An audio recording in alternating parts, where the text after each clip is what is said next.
চাচি তোমার কিছু ঘর থেকে বাড়াবে না, তুমি কই যাও? কই আর যাবো তুই জানোস না, তোর চাচা আজ 3টা দিন ধরে বিয়ে করে বাড়িতে নতুন বউ নিয়ে আইছে। আমি যে একটা মানুষ 3 দিন ধরে বাড়িতে নাই, কই গেলাম বাঁচলাম না মরলাম, এ পর্যন্ত একটা খবরও নিল না। এখন তুমি ওই জায়গায় কি করবে কও?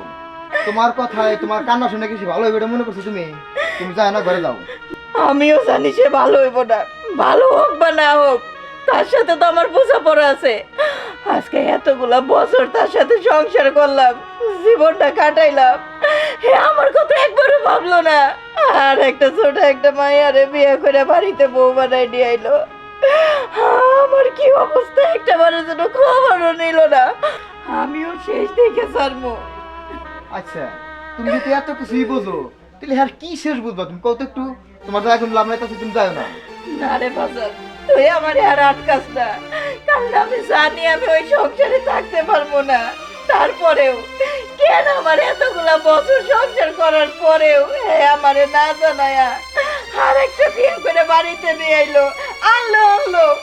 আমার সাথে তো দুইটা ভালো মন্দ কথা কইতে পারতো, তাও কইলো না। আমার কি এটা জানার দরকার আছে না? তুই ক, আমি সারা জীবন তোর বাড়িতে পড়ে থাকবো? হ্যাঁ থাকবা, না থাকে তুমি কি করবা? ওই বাড়িতে গেলে তো তোমার কথাই কয় না, তোমার লাগে পাত্তাই দেয় না। হ্যাঁ তাওড়ি যাইবো না, তুমি যাই না তো হনো না রে বাসান, আমার শেষ কথা পুরা করতেই হইব, আমার যাইতেই হইব।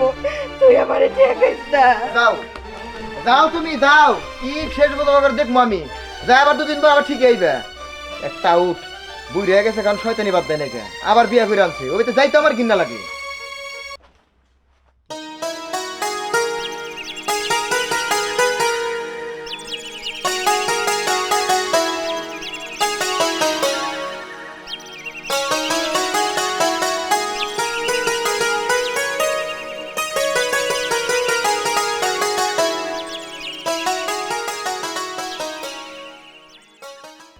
আচ্ছা তোমার একটা কথা কই। একটা কেন, তুমি 10টা কথা বলো। আচ্ছা তোমার বড় বউ যদি ফিরে বাড়িতে আসে তুমি কি আবার উঠাইবা? তোমার কি মাথা খারাপ হয়েছে? তোমার আনার পরে ও যে বাড়ির থেকে বাইর হইলো, আমি কি তারে বাধা দিছি? দেই নাই।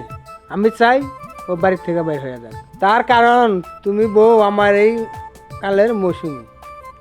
ঠিক আছে, তোমার বড় বউ যখন বাড়িতে আসবো না তখন কাই বোঝা যাইব আমি মৌসুমি না শাবনূর, তখন কাই বোঝা যাইব নে। ওরা খেলে আইতে দাও, ওর গিরা কাটতে না বাইরে ভাঙবো। তাই তো বাংবা, এইটাই তো বাকি আছে। আমার ঠ্যাং ঠুং হাড্ডি গুড্ডি বাগা এইটাই তো বাকি আছে। পাইছো নাকি তুমি? হ্যাঁ, এতগুলা বছর তোমার সাথে আমি সংসার করলাম, এত ভালোবাসতা বলে তুমি আমারে। এইটার নমুনা, এইটার ভালোবাসা দেখছো? একটা হাঁটুর বয়সী নাতনি ছেড়ে বিয়ে করে তুমি নিয়ে এসে সংসার করতেছো, তোমার কি একটু লজ্জাও করতেছে না? না, আমার যদি লজ্জায় থাকতো তাহলে এই বয়সে আমি তারে বিয়ে করতে বুঝেন। আচ্ছা সত্যি করে কত তুমি, আমার অন্যায়টা কি, আমার অপরাধটা কি যে এই বয়সে তুমি আর একটা বিয়ে করে বউ নিয়ে এলা ঘরে, আমি বাড়ির থেকে বাইরে চলে গেলাম, একটা বারের জন্য তুমি আমার কোনো খোঁজ খবর নিলা না? এতগুলা বছর ধরে কি চাইলে তুমি আমার সাথে সংসার করছো না কি করছো, আমি তো এটাই বুঝতেছি না। তোর এত কিছু বোঝা লাগবো না, তোর এখন আমার ভালো লাগে না, তাই কচি মেয়ে বিয়ে করছি, আমি ওর সঙ্গে সংসার করবো।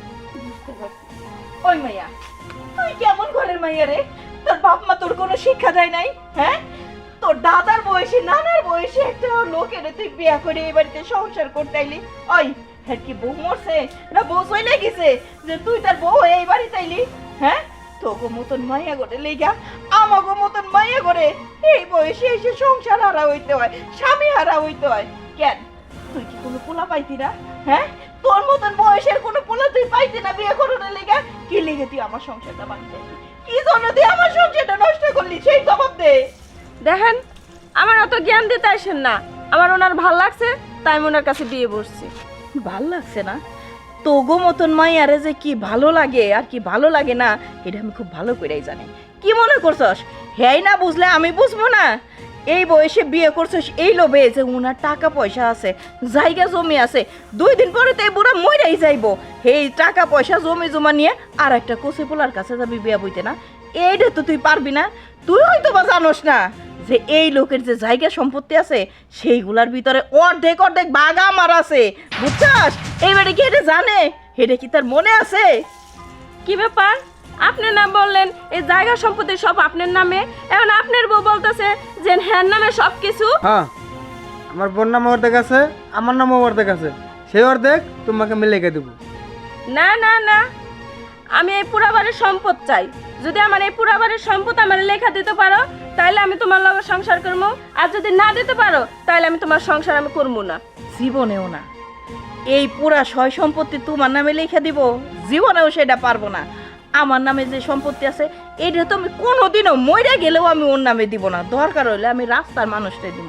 আর এই যে ওর নামে যে সম্পত্তি তোমারে পুরোটা দিব কেমনে? আমি বড় বউ, আইন আমিও জানি, ওই সম্পত্তির ভাগ আমারও আছে।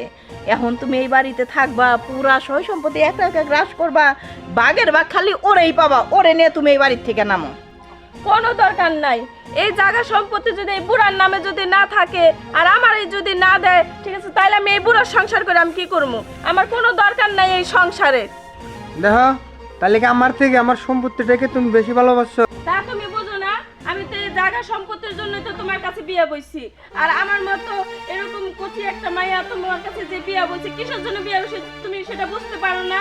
আর আমি যদি তোমার যদি সংসার না করতে পারি, দেখো এখন এত কথা বলে লাভ নাই। কালকের মধ্যে জানি আমার ডিভোর্সের কাগজ পাই, আর কাবিনের টাকাটা সাথে সাথে পাঠাই দিবা। আমি চলে যাচ্ছি। কি কি বুঝলা? কচি মাইয়া ধরে বিয়ে করছো না? হ্যাঁ, কি আরো কি তোমার বুঝাইতে হইব?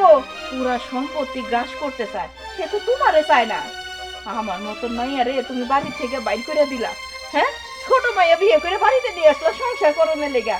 জমি জমা না দিলে ওই মাইয়া তোমার কপালে লাথি মেরে চলে যাবো। দেখছো, বেশি সময় লাগলো না, এক্ষুনি হাতে নাতেই প্রমাণ পাইলা। জমি জমা দিবা না, ওই যে তালাকনামা পাঠাই দিও, কাবিনের টাকাও দিও, কথাটা মাথায় রাখো।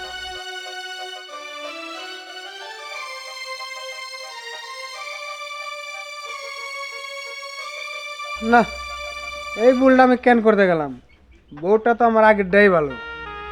যত যাই হোক, আমার বড় বউটাকে আর কষ্ট দেওয়া যাবে না। আমি ভালোভাবেই বুঝতে পারছি, সুখে দুঃখে সেই আমার পাশে থাকবে।